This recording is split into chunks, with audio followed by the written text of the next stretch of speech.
Our speaker this afternoon is Billy Watterson, our College of Science alumni speaker is Billy Watterson, I believe originally from Ada, is that right? And he entered the University of Findlay in the fall of 1992.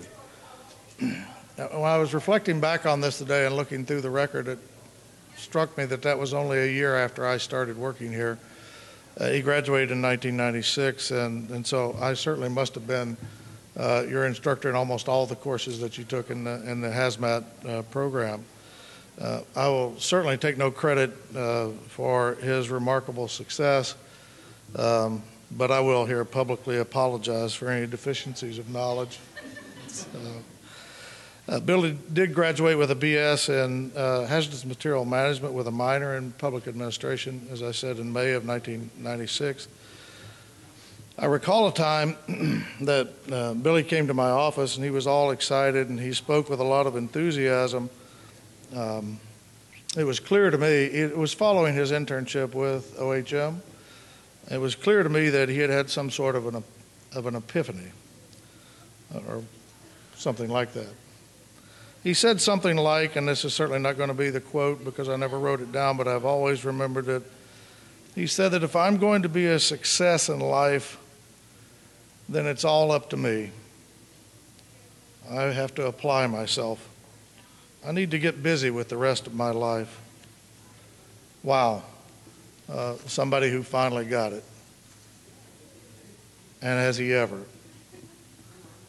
When I'm asked to identify successful graduates of our now Environmental Safety Occupational Health program, and I've seen more than 600 of them, I believe, pass through, Billy's name resonates in the top 10, if not the top 5, and that's not percent, that's by rank. He's always been a dynamic, forward-thinking force. He began his professional career with Sears Roebuck, and all these stories kind of merge in my head here, but I seem to remember that he probably went to Chicago and conned Sears into creating a position that was tailor-made for him. I never asked him what he made, but I always felt like it was multiples of whatever I made. He was and is a visionary, a person not only able to apply the knowledge that we shared with him to the real world, but he was able to think outside the norm for those jobs which we thought we were preparing him for. His vitae, or his discussion of his career, is on page 49 of your program, so I'm not going to try to repeat all that. He did begin his career.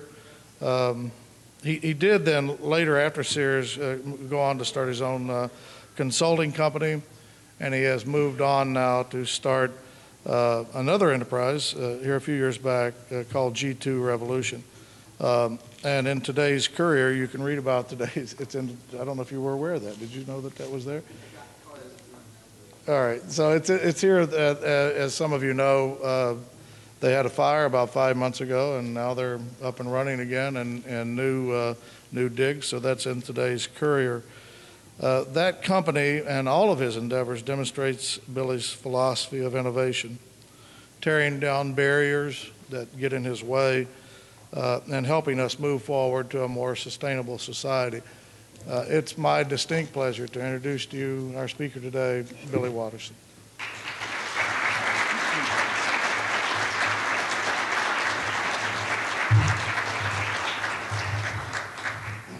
Good afternoon.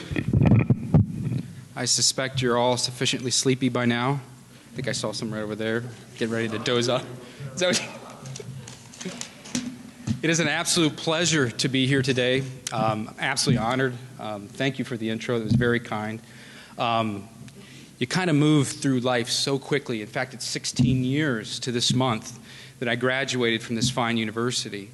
And all of a sudden you put the brakes on and, Dr. Gillespie stands up here and it's like, geez, I almost want to cry a little bit. I feel emotional right now. But nonetheless, that's not why I'm here. It was interesting. They asked me to come in, and I was honored to come in and speak with you today. now I only have 15 minutes, so I'm going to have to move through this fairly quickly. And I wasn't sure exactly what I was going to talk about because, frankly, 15 minutes isn't a lot of time. And so I decided I was going to talk about poker. So anyway, I like 5-card draw. And the reason I like 5-card draw is because you get an opportunity in the beginning to maybe draw a losing hand. But you get a discard a couple different times, and by the end of the game, you might have the winning hand. And so, in many ways, it's like life. Would you agree? Except for, they tell us, play the hand you're dealt. It sounds good, right? It's, yeah, play the hand you're dealt. You're going to grind it out.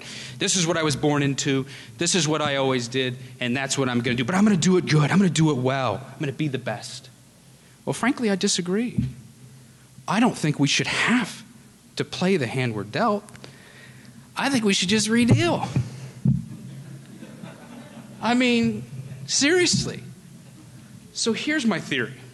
It goes a little like this. And I'm sorry, I'm having trouble with this microphone. It's because it's like someone's trying to jab me. It goes like this. You graduate high school and you go to college. Discard 2. Yeah. Well, what did I pick up? Hope and faith. I hope to God I graduate. And I have faith that this university is going to make that happen. Or at least assist me as much as they can. Those were mine. So it's true. It's true. We can transform from what we were and what our parents, in essence, were, because that's how we're judged at the time, at what your parents have or what they don't have, what they did wrong, what they did right. It's a reflection of you. Well, I tell you today that we don't have to choose that path.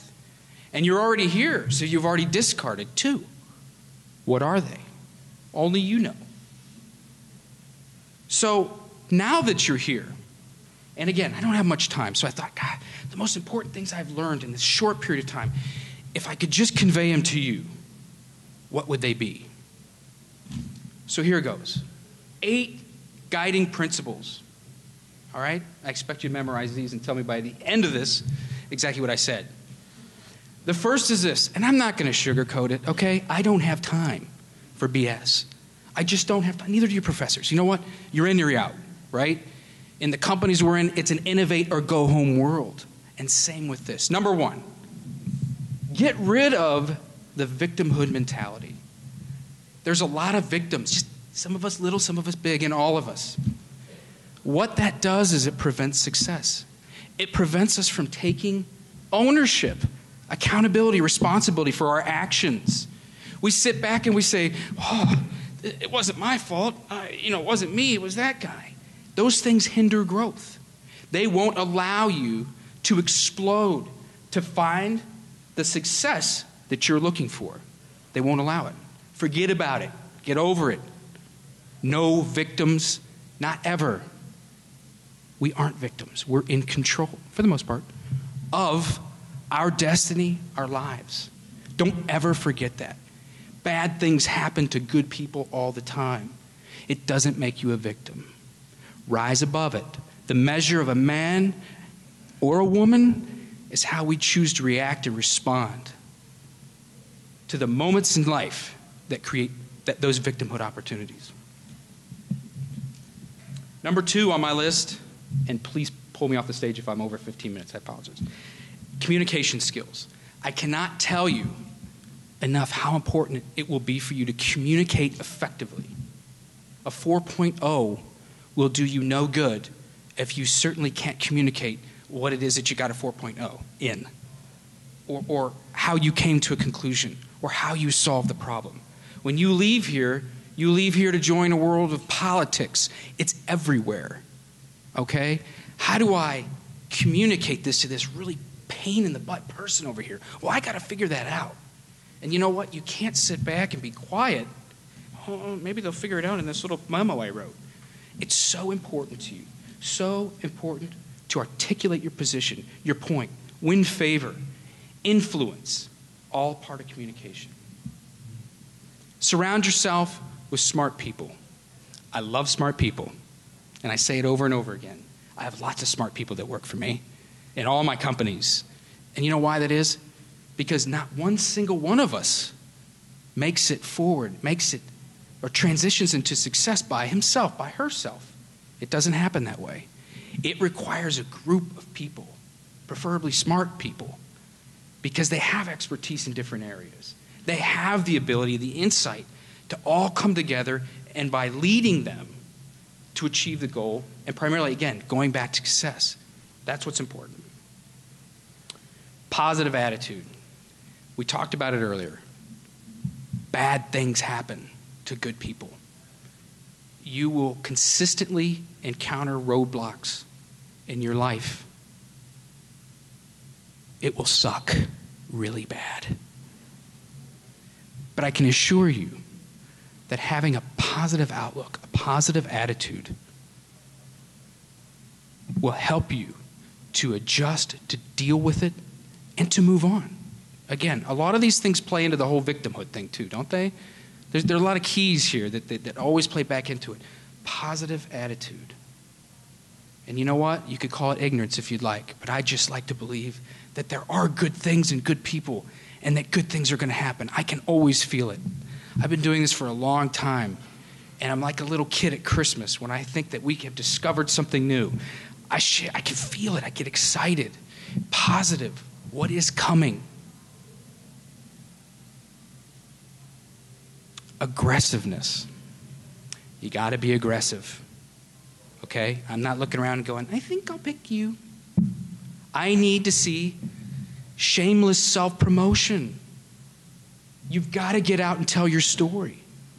Why are you different than anyone else? Here or in every university that's graduating students this year. Why are you different? Why are you better? Be aggressive. Go after what you want. Seek what you want.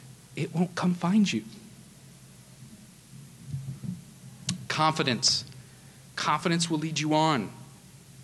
The thought of standing here 16 years ago, I don't know what I would have done. I think I'd be shaking. My stomach would be, in fact, I probably would have passed out by now. I could not have done this. Confidence, and I'm still shaking right now. It is confidence. You may feel this big inside. Do it all with confidence. At the end of the day, what you'll gain is enormous, and that confidence begets confidence. Discipline. You all hear it. You've heard it from your parents, you heard it from your professors. And I'm here to tell you, discipline is so critical to success. I don't have a boss, and I haven't for 11 out of the 16 years that I've been out of school. And it requires great discipline, because if I don't go to work, the company shuts down, and then I got to get a real job. And that's no fun. That's no fun. Discipline. Learn it. Live it. Love it. It is critical to your success. You will be required to discipline yourself. And I don't mean setting your alarm clock after you got trashed the night before. I'm talking about a lifestyle. I'm talking about a commitment to something. And number 8, experience. If you have not gotten an internship, you need to get an internship. You need to marry up what it is you're learning today with what is going on in the real world. And you need to do it before you leave to go to the real world, because they don't want to do it on their dime. And it's not very impressive to talk to a student who's right out of school, got my degree, ready to go, and they have no experience. They don't know anything. They've done nothing. Got a 4.0, but you've done nothing. Get experience. It is absolutely critical. Okay, so you graduate college. Good deal. We're going to discard 2 more. 2 more cards. We are shaping our life. We are shaping our future, our destiny. And in mine, I picked up experience and education. Absolutely critical. I don't know what yours will be, but those were mine. And they were absolutely critical to my success. And finally, After we graduate, the hope is you get a job.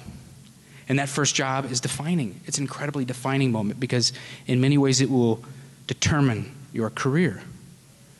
And that's the last discard. Now you have 5 cards of your own, your life, your script to write.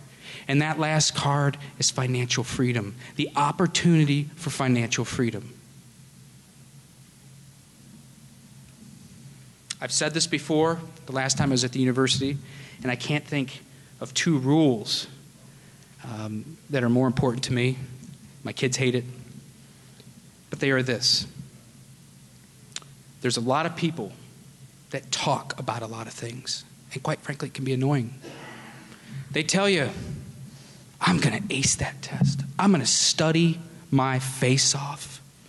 I am going to be a millionaire. I am going to buy Disneyland. And they talk and they talk and they talk. Rule number 1, if you want to find the success, stop talking about it and do it. Stop talking about all these wonderful things that you're going to do and do it. Rule number 2, when you decide what it is, do it with passion.